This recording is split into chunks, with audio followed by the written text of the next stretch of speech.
Is Cajones Factor player of March over with I McMahon? mean, look, Ant made one hell of a case.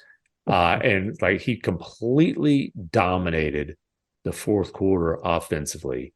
The one thing he did wrong was miss a free throw, and all that did was set up maybe the most spectacular play of his career. And I can think of two other blocks that I've ever seen that were that level of spectacular. Bam I could think of Adebayo on Tatum in the bubble playoffs. Oh, Yes. right. And LeBron's chase I was down block, yeah. the most famous block in NBA Good, history. Yeah. good callback. LeBron, I immediately thought of that. I was there for the Bam one too. That was unbelievable. I mean, yeah, that was ridiculous. But I mean, dude. Remember the Kawhi middle finger block? Oh in the yes, bubble? that's up there yeah, too. that was good too. That was good amazing. too. But But just not in as term, but not as athletically unbelievable as the athleticism on this, where it was Neesmith, I believe, right? yes. Yes. Poor bastard. He's got a layup, a transition layup that would have tied it up at the buzzer. Ant sprints from the free throw line past a whole bunch of people to the rim, leaps, swats the thing with his left hand. I don't that word doesn't cut it. Smashes his head on the rim, hard. His armpit. Like, I think his armpit touched like the freaking square. He was so high. It might have touched the foam on the bottom of the backboard. His shoulder hit the bottom of the backboard. His head hit the rim, and his hand hit the top of the box. It was unbelievable. So there's he eyed it up from the 3-point line. You could see him eyeing it up the whole time. There's a low angle that is in slow motion. But if you watch it, even in slow motion, he's going up so fast. First off, it looks like it's manipulated video. Yeah. Because he jumps, and even in slow motion, it doesn't seem, your eye doesn't believe how fast. And he also jumps straight up. Yes. Like he had a jetpack on. Yes, it's exactly right. It looked like there was an unseen trampoline because there's no way. Slam ball. Your eye is not believing that a man that size can move that fast straight up.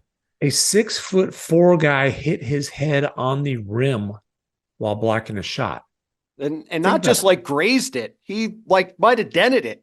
That means he's off the floor at least 44 inches. Well, he said it was the highest he's ever jumped, I believe.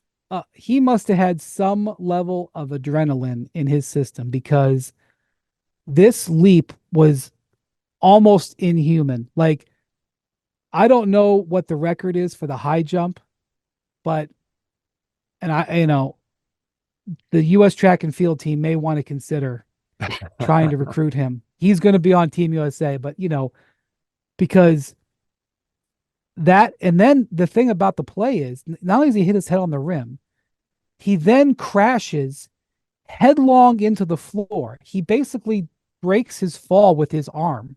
With his hand. It could have easily busted his wrist. He looked like you outside the White House. He did. A couple of years ago. Listen, he did. That was my first thought. See somebody land on their hand like that. It's not good. And he crashed to the ground in a fall that, like, if you weren't already gasping, I mean, I gasped several times tonight. One of them was on Aaron Gordon's putback dunk where he just sort of roundhoused it. But that was like child's play compared to, and so he crashes to the ground with incredible force to the point where you're like, oh my God, he might have fractured his hip, might have broken his wrist, might have a concussion from hitting the rim. And he bounced back up to celebrate like he was made of rubber. He bounced up and was jazzed around. Now, obviously, he's literally feeling no pain at that moment. And there's some fan videos. I encourage you, just for fun over the weekend, there's some videos of the fans that fans took on their phones in the arena where you can hear the native sound. Gotta find them, because the reaction in the arena of what they just saw is just amazing.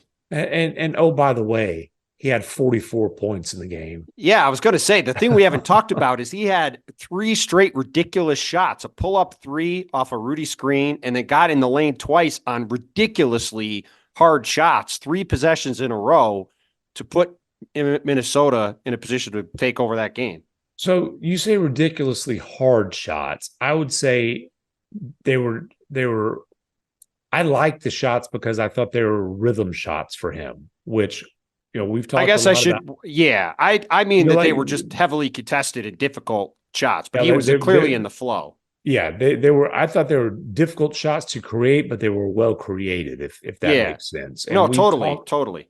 Because we have talked about, kind of the Tatum thing, like the Wolves' struggles to close, and Ant being 22 years old, learning on the job. I thought the way he was operating, and look, we haven't even mentioned Karl Anthony Towns. Right, it was a big news day. The torn meniscus, they know he's going to be out. I'm sure Ant knew going into that game that Cat's going to be out. Sounds like at least the rest of the regular season, they hope to get him back in the playoffs. So you've got all that going on. But I thought that he was as poised and under control while absolutely carrying the offense in crunch time as I've seen him.